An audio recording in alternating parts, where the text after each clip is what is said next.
So the eldest sister, Sis, is the one that really brought up Richard Jenkins. Now, she lived at one time in one of the constant bungalows, which, as I say, is this road there. Constantinople first, but hold on, to Talbot, so we can get away with it. So it became, sorry to the Talbot people. So that they became known as the constant bungalows. But in 1929, they moved here. And this is where he grew up, and that was his bed. So this is the important house in his life. Now, Sis, her husband was Elfed, he was a miner, and there were two children, Marion and Rhiannon, and really they were like sisters to him because they were all about the same age. And the language of the hearth, as they say, was Welsh.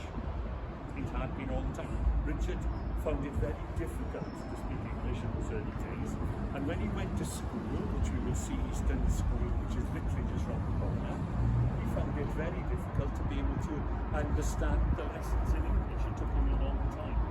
Interestingly, and I just say this because I'm interested in music, Rhiannon grew up and her husband was a very, very high-powered musicologist at Oxford University, a professor of music, and he worked for the BBC, so isn't it funny how all sorts of links. The young Richard, as he was growing up here, he certainly, like his father, he wasn't in the least work shy.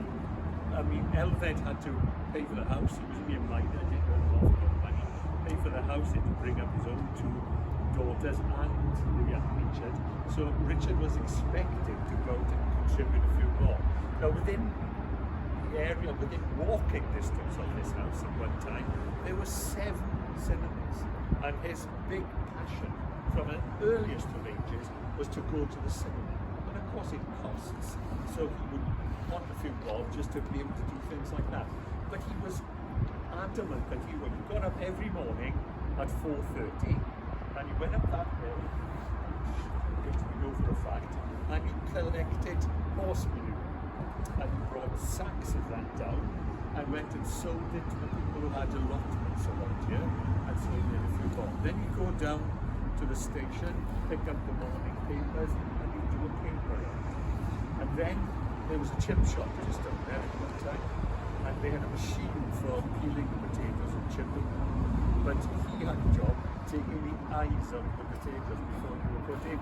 So he did that as well. And every Thursday, he would go round his customers to whom he delivered the papers, and he'd ask if they'd keep up on it, which they did, and he would sell the papers to the chip shop because they ran chips in them. And he claimed to his dying day that he could tell the difference between fish and chips wrapped in paper to any other way. So